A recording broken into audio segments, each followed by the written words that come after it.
Hello guys, स्वागत है आप लोगों का हेलगुड की एक और नई वीडियो में। तो जैसा कि हम लोगों ने लास्ट एपिसोड में देखा था, एसटजू लीलिंग को खत्म कर चुके थे, जिसके बाद वहाँ पे बायू निकल कर सामने आती है, जिसने वहाँ पे पैंडा बीस्ट का रूप ले रखा था। वो वहाँ पे एसटजू को रिक्वेस्ट करते हुए कह रही थी कि प्लीज मुझे अपना डिसेबल बना लीजिए, पर एसटजू तो उसे वहाँ पे अपना डिसेबल बनाने में बिल्कुल भी इंटरेस्टेड दिखाई नहीं दे रहे थे, क्योंकि उसके अंदर ऐसी कोई भी खास बात नहीं थी जो कि उसे टैलेंट का डिसेबल बना सके। पर वो भी वहाँ पे हार नहीं मानती। वो एसटजू को वहाँ पे अपने पुराने मास्टर के सारे प्लान्स के बारे में बता देती है और साथ ही साथ वो वहाँ पे एसटजू के सामने अपने पुराने मास्टर की बुराई करने लगी थी, जिसके बारे में सुनकर उसके पुराने मास्टर को वहाँ पे बहुत ज्यादा गुस्सा आ जाता है, जिसने ऑलरेडी वहाँ पे उसकी बॉडी के अंदर एक सॉल्ट डिवाइनिंग इंसेक्ट को लगा रखा था, जिसका इस्तेमाल करते हुए वो वहाँ पे बायू को खत्म करना शुरू कर देता है। लेकिन वो वहाँ पे पूरी तरह से बायू की चाल ले पाता। उससे पहले हम देखते हैं कि बायू वहाँ पे एसटजू से कहती है, एंसेस्टर, मैं 60 एलएम के काफी सारे हिडन टेस्ट दिखाने के बारे में जानती हूँ। बायू की ये बात सुनकर हम देखते हैं कि एसटजू उसे वहाँ पे बचाते हुए कोल्टून में कहते हैं, हमें उन टेस्ट के पास लेके चलो। जिसके बाद यहीं से हमारे अगले एपिसोड की शुरुआत होती है। तो इस एपिसोड की शुरुआत में भी हम लोग बायू को देखते हैं, जो कि एसटजू और उनके डिसेबल्स को लेकर एक बैम्बू फॉरेस्ट के अंदर पहुंच चुकी थी, और वहाँ पे वो अपनी कमाल की स्किल्स का इस्तेमाल करते हुए कुछ बैम्बू लीव्स को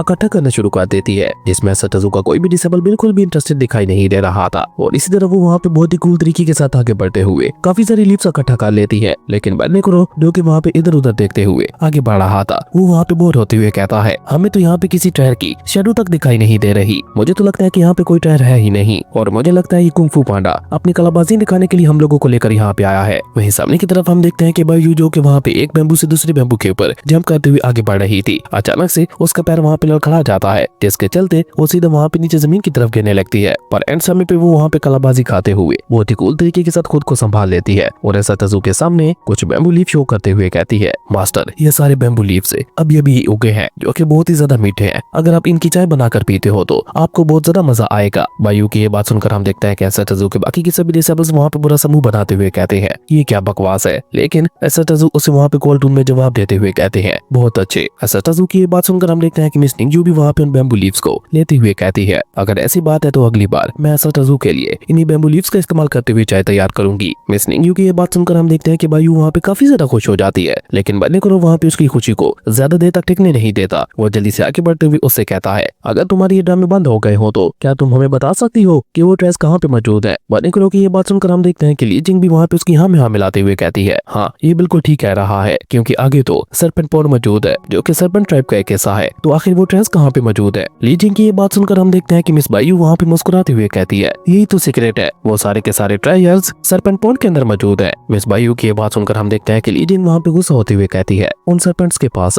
भला कौन से ट्रायर्स होंगे जो कि खुद सारा दिन अंधेरे में रहते हैं। अगर तुम ये कहती कि इनके पास डार्क एनर्जी मौजूद है तो मैं मान भी लेती, क्योंकि इनकी पोसेसिबिलिटी बहुत ज्यादा कमाल की होती है, पर ऐसे डार्क क्रीचर्स के पास भला ट्रेस कहाँ से आ जाएंगे। ली जिंग की ये बात सुनकर हम देखते हैं कि मिस बायू उसे वहाँ पे जवाब देते हुए कहती है, वैसे ये भी एक बहुत बड़ा सीक्रेट है, क्या तुम इसे जानना चाहती हो। चलो अब जब तुम इतना ही कह रही हो तो मैं तुम्हें बता ही देती हूँ। तो इस सर्पेंट ट्राइब के पास वीना मौजूद होता है, जिसके सिर्फ एक नोब का इस्तेमाल करते हुए हम काफी ज्यादा कमाल की और रिफ्रेशिंग ग्रास उगा सकते हैं, जो कि काउज और हॉर्सेस के लिए बहुत ही ज्यादा फायदेमंद साबित होती है, और कीजी इमोर्टल डोमेन के अंदर उसका रेट बहुत ज्यादा हाई है, तो उसे बेचकर हम लोग काफी ज्यादा प्रॉफिट कमा सकते हैं। मिस बायू की ये बात सुनकर हम देखते हैं कि बर्निक्रो भी वहाँ पे पूरा समूह बनाते हुए कहता है, बिना किसी घाटे का प्योर प्रॉफिट। और ये कहकर बर्निक्रो वहाँ पे मजबूरन उसकी तारीफ करते हुए कहता है, काफी ज्यादा चालाक हो तुम। वहीं एसटजू, जो कि उन सभी की ये बातें बहुत ही गौर से सुन रहे थे, वो कोल्टून में वहाँ पे उन सभी लोगों से कहते हैं, चलो आगे बढ़ो। अब जब तक ये लोग आगे बढ़ रहे हैं उससे पहले आते हैं कल वाले सवाल के ऊपर। कल मैंने आप लोगों से एक सवाल पूछा था कि एसटजू उड़ क्यों नहीं सकते, तो आप लोगों में से ऑलमोस्ट सभी लोगों ने सही जवाब दिया कि एसटजू अभी की रिफाइनिंग स्टेज में है, जिसके चलते वो उड़ नहीं सकते। लेकिन आज का सवाल ये है कि आखिर एसटजू की रिफाइनिंग स्टेज में क्यों अटके हुए हैं। मैं आप लोगों को बता दूं, अगर आप लोग इस सवाल का जवाब ढूंढ लेते हैं तो आप लोगों को इस स्टोरी के विलन के बारे में भी पता चल जाएगा। तो गैस करते हुए कमेंट जरूर करना कि आखिर एसटजू की रिफाइनिंग से आगे ब्रेक थ्रू क्यों नहीं कर पाए। तो चलिए अब बढ़ते हम लोग अपनी मेन वीडियो की तरफ, जहाँ पे एसटजू अपने सभी डिसेबल्स के साथ आगे बढ़ते हुए सर्पेंट स्पिरिट पॉन्ड की तरफ आगे बढ़ जाते हैं, जहाँ पे हमें कुछ लड़कियों की आवाजें सुनाई देती हैं, जो कि वहाँ पे उस पॉन्ड के अंदर नहा रही थी। और सबसे अजीब बात तो ये थी कि यहाँ पे हर समय बारिश होती रहती थी, जिसके चलते वो लड़कियां वहाँ पे आपस में मजे करते हुए एक दूसरे के साथ खेल रही थी। तभी एक लड़की वहाँ पे उन सभी लोगों को सावधान करते हुए कहती है, खेलो लेकिन अपनी आवाज को धीमा रखो, अगर एल्डर्स का ध्यान हमारी तरफ चला गया तो तुम लोगों को पता ही है उसके बाद हम लोगों का क्या अंजाम होगा। उस लड़की की ये बात सुनकर हम देखते हैं कि बाकी सभी लड़कियां वहाँ पे हंसते हुए कहती है, जो होगा देखा जाएगा, हम लोग उससे नहीं डरती। और ये कहकर वो सभी लड़के मिलकर दोबारा से वहाँ पे खेलना शुरू कर देती है कि तभी एक लड़के की नजर वहाँ पे एसटजू और उनके डिसेबल्स के ऊपर पड़ती है, जिसे देखकर वो लड़की वहाँ पे चिल्लाते हुए अपने बाकी सभी साथियों को बताती है। कुछ मेल स्नेक्स यहाँ पे आ रहे हैं। उस लड़की की ये बात सुनकर हम देखते हैं कि वो सभी लड़कियां वहाँ पे सावधान हो जाती हैं और उनके लीडर तो वहाँ पे चिल्लाते हुए कहती है जल्दी से भागो यहाँ से। और उसके ऐसा कहते ही हम देखते हैं कि वो सभी लड़कियां मिलकर वहाँ पे पानी के नीचे जाते हुए कहीं गायब हो जाती है और दूर से चुप कर ऐसा टजू और उनके डिसेबल्स के ऊपर नजर रखने लगी थी, जो कि वहाँ पे छाते लेकर सर्पेंट पॉइंट की तरफ आगे बढ़ रहे थे, जिन्हें देखकर वो लड़कियां वहाँ पे खुद से सवाल करते हुए पूछती हैं आखिर ये लोग हैं कौन है, इन्हें आज से पहले तो हम लोगों ने अपने ट्राइब के अंदर कभी भी नहीं देखा। उस लड़की की ये बात सुनकर हम देखते हैं कि बाकी की लड़कियां भी वहाँ पे बाहर आते हुए कहती है तो क्या इसका मतलब है कि ये लोग आउटसाइडर्स हैं? पर आउटसाइडर्स का हमारे सर्पेंट ट्राइब के अंदर क्या काम? जिस पे एक लड़की वहाँ पे उन सभी लोगों को जवाब देते हुए कहती है मैंने एल्डर्स को कहते हुए सुना था कि वो सभी लोग मिलकर किसी जू यंग नाम के कल्टीवेटर की तलाश कर रहे हैं, कहीं ये लोग वही तो नहीं है। उस लड़की की ये बात सुनकर हम देखते हैं कि बाकी की सभी लड़कियां वहाँ पे और भी ज्यादा सावधान हो जाती है, लेकिन ये कहते कहते जब उन लोगों की नजर वहाँ पे ऐसा टजू के ऊपर पड़ती है तो वो दोनों लड़कियां तो वहाँ पे ऐसा टजू को देखकर ही मदहोश हो जाती हैं और एक लड़की तो वहाँ पे लंबी सी आह भरते हुए कहती है ये तो कितना ज्यादा हैंडसम है, इसके लिए तो मैं खुशी खुशी मरने के लिए तैयार हो सकती हूँ। उस लड़की कैसा कहती हम देखते हैं कि बाकी सभी लड़कियां भी वहाँ पे उसकी हाँ में हाँ मिलाते हुए कह रही थी तुम बिल्कुल ठीक कह रही हो, ये तो वाकई में ही बहुत ज्यादा हैंडसम है। अब पहले जब वो लड़के वहाँ पे जुया के बारे में बातें करते हुए बहुत ज्यादा घबरा रही थी, अब उनका डर वहाँ पे एक ही झटके के साथ खत्म हो गया था। इवन एक लड़की तो वहाँ पे आगे बढ़कर वहाँ पे उनका स्वागत करते हुए कहती है यंग मास्टर आप कौन है और आप लोगों ने अपने हाथ में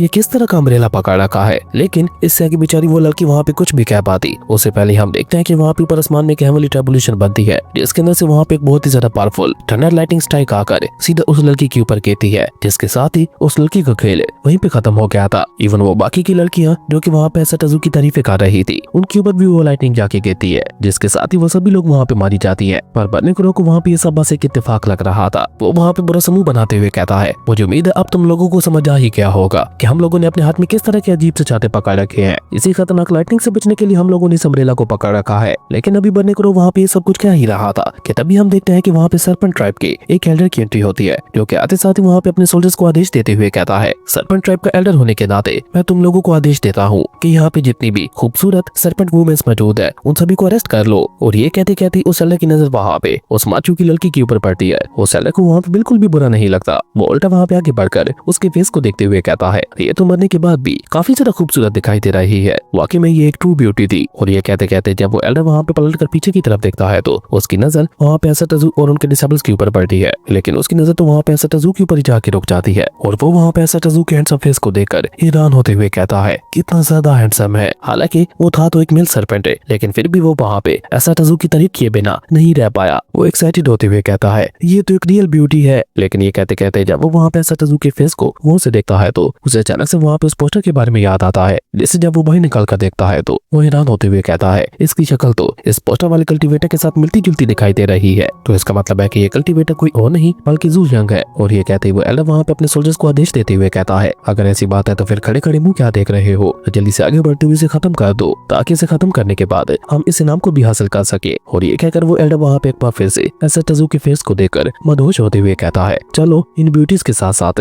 इस बाउंटी को भी अपने एल्डर के पास लेके चलते हैं। एक साथ दो शिकार को देखकर एल्डर बहुत ही ज्यादा खुश हो जाएंगे। उस एल्डर की ये बात सुनकर हम देखते हैं कि मिस निंगयू और बाकी सभी डिसेबल्स वहाँ पे बुरा समूह बनाते हुए कहते हैं ये कैसा अजीब सा आदमी है, जबकि मिस बायू वहाँ पे ऐसा टजू को जवाब देते हुए कहती है ये जिस एल्डर की बात कर रहा है वो सर्पेंट ट्राइब का सबसे अमीर एल्डर है, अगर हम इन सभी लोगों को यहाँ पे अपने कब्जे में ले लेते हैं तो हम काफी सारे ट्राइब्स को हासिल कर सकते हैं। इसी तरह हम देखते हैं कि वो एल्डर वहाँ पे आगे बढ़ते हुए खुद ऐसा टजू के पास आ जाता है, जिसे देखकर ऐसा टजू खुद वहाँ पे उसे सवाल करते हुए पूछते हैं क्या तुम लोग बहुत ज्यादा अमीर हो। ऐसा टजू की आवाज सुनकर तो वो एल्डर वहाँ पे एक बार फिर से मदहोश होते हुए कहता है तुम्हारी तो आवाज भी कितनी ज्यादा प्यारी है, दिल करता है सुनता ही रहूं। और ये कहकर तो वो एल्डर वहाँ पे बिल्कुल पागलों की तरह बिहेव करने लगा था, पर वो वहाँ पे ऐसा टजू को जवाब देते हुए कहता है आपने बिल्कुल ठीक कहा, हमारा सर्पेंट ट्राइब 60 एलएम का सबसे अमीर ट्राइब है, प्लीज आप हमारे साथ सर्पेंट ट्राइब में चलिए, आपको वहाँ पे हमारे एल्डर की तरफ से कुछ न कुछ जरूर मिलेगा। उस एल्डर की ये बात सुनकर हम देखते हैं कि ऐसा टजू वहाँ पे कोल्ड रूम में उससे कहते हैं ओके ठीक है आपने सर्पेंट ट्राइब का रास्ता दिखाओ। ऐसा टजू की ये बात सुनकर हम देखते हैं कि वो एल्डर वहाँ पे खुश होते हुए कहता है मुझे पता था तुम लोग मुझे मना नहीं करोगे। और ये कहकर वो एल्डर वहाँ पे ऐसा टजू और उनके सभी डिसेबल्स को लेकर अपने सर्पेंट ट्राइब की तरफ निकल जाता है।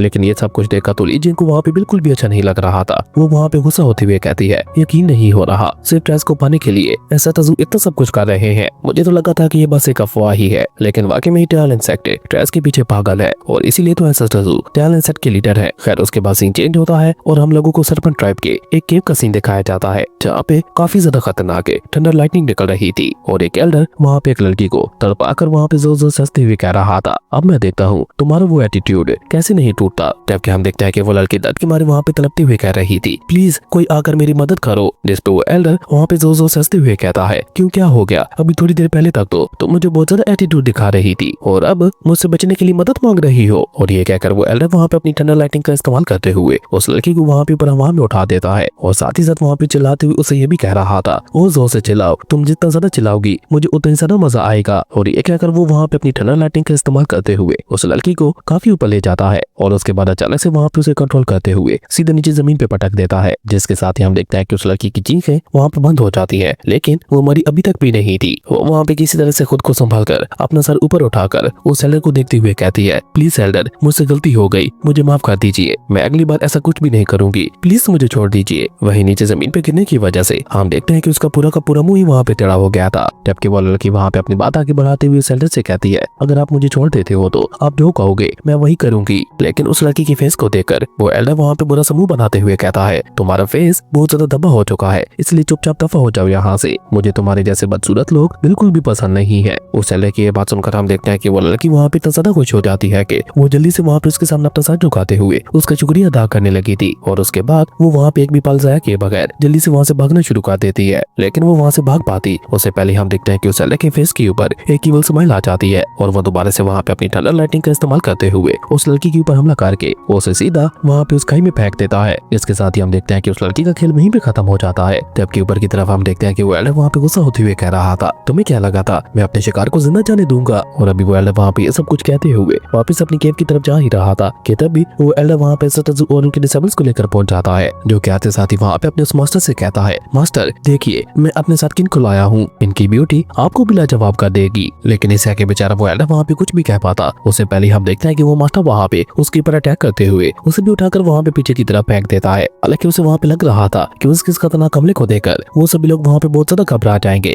लेकिन सटजू और उनके डिसेबल्स तो वहाँ पे अपनी पलक तक नहीं चपकते, जो देखकर वो एल्डर भी वहाँ पे उनसे प्रेस होते हुए कहता है, बहुत अच्छे, तुम लोग काफी ज्यादा बहादुर हो और बहादुर से भी ज्यादा तुम लोग बहुत ज्यादा हैंडसम हो। और ये कहकर वो वहाँ पे सटजू को देखते हुए कहता है, मैंने जब तुम्हें पोर्ट्रेट में देखा था तो मुझे लगा था कि तुम बस एवरेज होगे, लेकिन अब असल में देखने पे पता चल रहा है कि तुम तो बहुत ज्यादा हैंडसम हो। और ये कहते कहते जब उसकी नजर वहाँ पे ल्यूजियन और डोंगमी के ऊपर पड़ती है तो वो वहाँ पे उन दोनों को देखकर भी मुस्कुराते हुए कहता है, तुम दोनों भी उतने ज्यादा बुरे नहीं हो, यानी कि तुम दोनों भी मेरे काम आ सकते हो। और ये कहकर वो वहाँ पे एक एक करके सटजू के सभी डिसेबल्स को देखता है, जिन्हें देखकर तो उस एल्डर के मुंह में पानी आ गया था। इनके इस्तेमाल करते हुए न सिर्फ मेरी बॉडी पूरी हो जाएगी बल्कि उसी के साथ साथ मुझे जिन ब्यूटीज की नीड थी वो भी पूरी हो जाएगी। मुझे लगता है कि आज वाकई में ही हेवन मेरे साथ है, जो मुझे एक तीर के साथ दो शिकार करने का मौका मिल रहा है। और ये कहकर वो वहाँ पे अपनी टनल लाइटिंग एनर्जी को एक्टिवेट करते हुए कहता है, चलो अब दर्द से तड़पने के लिए तैयार हो जाओ, तुम लोग जितना ज्यादा चिल्लाओगे मुझे उतना ही ज्यादा मजा आएगा। लेकिन ये कहकर वो वहाँ पे अपनी टनल लाइटिंग का इस्तेमाल करते हुए उनके ऊपर हमला कर पाता उससे पहले हम देखते हैं कि लियोजियन भी वहाँ पे अपनी टनल लाइटिंग एनर्जी को एक्टिवेट करते हुए कहता है, तुम क्या मुझसे टनल लाइटिंग का गेम खेलना चाहते हो। लियोजियन की टनल लाइटिंग को देखकर वो एल्डर वहाँ पे हैरान होते हुए कहता है, तो तुम्हारे पास एक्सट्रीम डिवाइन लाइटिंग मौजूद है। उस एल्डर की ये बात सुनकर हम देखते हैं कि लियोजियन वहाँ पे मुस्कुराते हुए कहता है, क्यों क्या हो गया, मेरी डिवाइन लाइटिंग को देखते हुए तुम्हें डर लग रहा है। लियोजियन की ये बात सुनकर हम देखते हैं कि वो एल्डर वहाँ पे उल्टा हंसते हुए कहता है, आज से पहले मैंने कभी भी किसी पावरफुल टनल लाइटिंग का मुकाबला नहीं किया, मैं भी ये देखना चाहता हूँ जब कोई पावरफुल टनल लाइटिंग आकर हमारी बॉडी के साथ टकराती है तो हमें कैसा महसूस होता है। और यकीन मानो ये मैंने जाने कब से फील करना चाहता था। तो चलो आ जाओ, मैं तुम्हारा मुकाबला करने के लिए तैयार हूँ, चलो भी अब शर्माओ मत, आगे बढ़ते हुए मेरे ऊपर हमला करो। उस एल्डर की ये बात सुनकर हम देखते हैं कि लियोजियन वहाँ पे अपने अटैक को वापस लेते हुए कहता है, ये तो बहुत ही ज्यादा अजीब है। और ये कहकर लियोजियन वहाँ पे डोंगमी के पास जाते हुए कहता है, डोंगमी मेरे ख्याल से इस बात तुम्हें आगे जाना चाहिए। लियोजियन की ये बात सुनकर हम देखते हैं कि डोंगमी उसे वहाँ पे खुद से दूर करते हुए कहता है, रहने दो, मुझे नहीं जाना, क्योंकि इसके इरादे मुझे बिल्कुल भी नेक दिखाई नहीं दे रहे।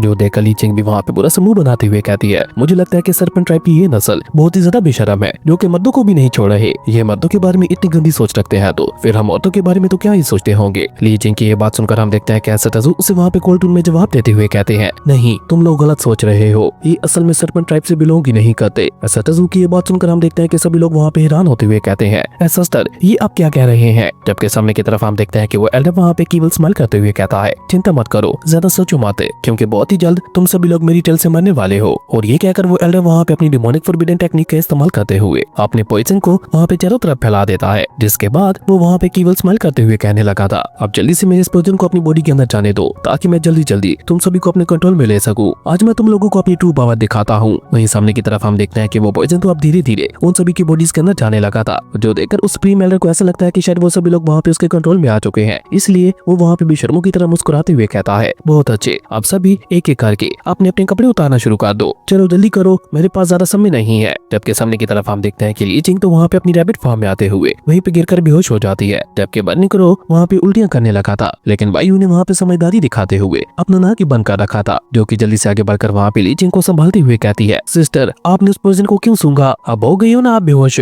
जबकि सब कुछ देखकर हम देखते हैं कि वो सुप्रीम एल्डर वहाँ पे बहुत ज्यादा हैरान दिखाई दे रहा था। उसे तो वहाँ पे कुछ समझ ही नहीं आ रहा था कि आखिर एसएसटजू और उसके सभी डिसेबल्स वहाँ पे उसके कब्जे में क्यों नहीं आ रहे। लेकिन अभी वो वहाँ पे ये सब कुछ सोच ही रहा था कि तभी हम देखते हैं कि एसएसटजू आज पहली बार अपनी सुप्रीम गॉड पावर का इस्तेमाल करते हुए एक चुटकी बचा देते हैं, और ऐसा होते ही वहाँ पे इतनी ज्यादा पावरफुल स्पिरिचुअल एनर्जी रिलीज होती है कि उसके इम्पैक्ट की वजह से वो एल्डर तो वहाँ पे उड़ते हुए काफी पीछे जा गिरा था, जो देखकर वो वहाँ पे हैरान होते हुए कहने लगा था, क्या तुम मेरे पॉइजन से इफेक्टेड नहीं हुए। जबकि सामने की तरफ हम देखते हैं कि एसएसटजू ने वहाँ पे सिर्फ एक ही चुटकी बचाकर उसके सो कॉल्ड पावरफुल पॉइजन को खत्म कर दिया था, जो देखकर लिऊ जिन वहाँ पे अपनी नाक बंद करते हुए उससे कहता है, कितनी गंदी बदबू छोड़ते हो। वैसे सच कहूँ तो हम लोग ऑलमोस्ट तुम्हारे जाल में फंसी गए थे, लेकिन एंड समय पे हमें हमारे एंसेस्टर ने बचा लिया। लिऊ जिन की ये बात सुनकर हम देखते हैं कि वो एल्डर वहाँ पे गुस्सा होते हुए कहता है, मुझे लगता है कि तुम लोग ऐसे नहीं मानने वाले, और अब तुम लोग मुझे ब्लेम मत करना कि मैंने तुम लोगों को पहले वो नहीं किया था, क्योंकि अब तुम सभी लोग मेरा सबसे खतरनाक रूप देखने वाले हो। और ये कहकर वो वहाँ पे अपनी एक्सट्रीम थंडर लाइटनिंग का इस्तेमाल करते हुए एसएसटजू और उनके डिसेबल्स के ऊपर एक बहुत ही ज्यादा खतरनाक अटैक चल चुका था, जिसके चलते हम देखते हैं कि वहाँ पे एक बहुत ही ज्यादा बड़ा एनर्जी ब्लास्ट हो जाता है, जो देखकर वो एल्डर वहाँ पे मुस्कुराते हुए कहने लगा था, देखा मैंने कहा था ना कि तुम लोग मेरी इस खतरनाक पावर का मुकाबला नहीं कर पाओगे। लेकिन जैसे वहाँ पे धुआं खत्म होता है तो उसके होश ही उड़ जाते हैं, क्योंकि एसएसटजू और उनके सभी डिसेबल्स वहाँ पे अपनी अपनी जगह पे बिल्कुल सही सलामत खड़े थे, जो देखकर वो वहाँ पे हैरान होते हुए कहता है, क्या तुम लोग अभी तक नहीं मरे। वहीं पीछे की तरफ हम देखते हैं कि मिस बायू तो लगातार वहाँ पे ली चिंग को होश में लाने की कोशिश कर रही थी, जबकि सामने की तरफ हम देखते हैं कि एसएसटजू तो वहाँ पे एक बार फिर से अपनी सुप्रीम गॉड पावर को एक्टिवेट कर देते हैं। इसके चलते हम देखते हैं कि वहाँ पे एसएसटजू की आंखों से गॉड लाइटिंग निकलने लगी थी, जिसके चलते हम देखते हैं कि एसएसटजू वहाँ पे पूरे के पूरे आसमान पे एक गॉड लेवल की हेवनली ट्रबुलेशन बना देते हैं, जिसके बारे में बेचारा वो एल्डर वहाँ पे कुछ सोया समय पाता। उससे पहले हम देखते हैं कि वहाँ पे उसके ऊपर इतनी ज्यादा पावरफुल लाइटिंग आके गिरती है कि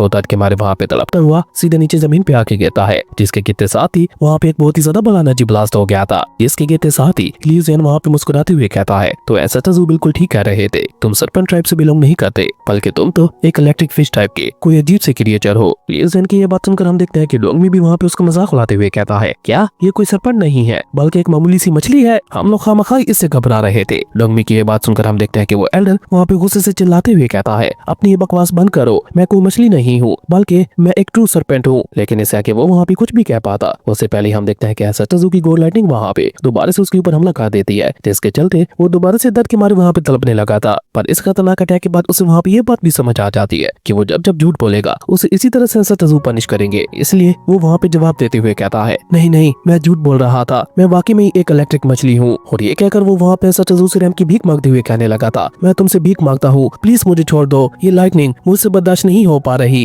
ये अंदर से मुझे धीरे धीरे जला रही है। मैं तुमसे वादा करता हूँ कि मैं दोबारा कभी भी सरपेंट होने का नाटक नहीं करूंगा, और साथ ही साथ मेरी केव भी फुल ट्रायल से भरी हुई है, तो अगर तुम लोग मुझे यहाँ पे जिंदा छोड़ देते हो तो वो सारे के सारे ट्रायल्स मैं तुम लोगों के हवाले कर दूंगा। और ये कहकर वो वहाँ पे बार बार एसएसटजू के सामने अपना सर झुकाते हुए कहने लगा था, प्लीज प्लीज मुझे छोड़ दो। लेकिन एसएसटजू उसे वहाँ पे कोल्ड में जवाब देते हुए कहते हैं, नहीं अब बहुत ज्यादा देर हो गई है। ये कहकर एसएसटजू दोबारा से वहाँ पे अपनी सुप्रीम गॉड लाइटनिंग टेक्निक का इस्तेमाल करते हुए दोबारा से एक चुटकी बजा देते हैं, जिसके चलते हमें वहाँ पे एसएसटजू के पीछे एक गॉड लेवल का लाइटिंग ड्रैगन देखने को मिलता है, जो कि खुद लॉ ऑफ लाइटिंग को रिप्रेजेंट करता था। आप ऐसा समझ सकते हो इस लाइटिंग ड्रैगन की वजह से ही पूरे यूनिवर्स में लाइटिंग मौजूद है, जो कि जैसे ही वहाँ पे बाहर आता है तो वो वहाँ पे एक जोरदार दहाड़ मारते हुए सीधा ऊपर आसमान में चला जाता है, जिसका साइज इतना ज्यादा बड़ा था कि वो वहाँ पे पूरे आसमान तक को कवर कर रहा था, जो कि सीधा वहाँ पे वो सैलर की तरफ देखते हुए एक बहुत ही ज्यादा खतरनाक अटैक को रेडी करने लगा था। और ये सीन वाकई में ही गूस बम्स देने वाला था, क्योंकि उस खतरनाक अटैक को देखकर वो एल्डर डर के मारे वहाँ पे घबराते हुए पीछे हटने लगा था।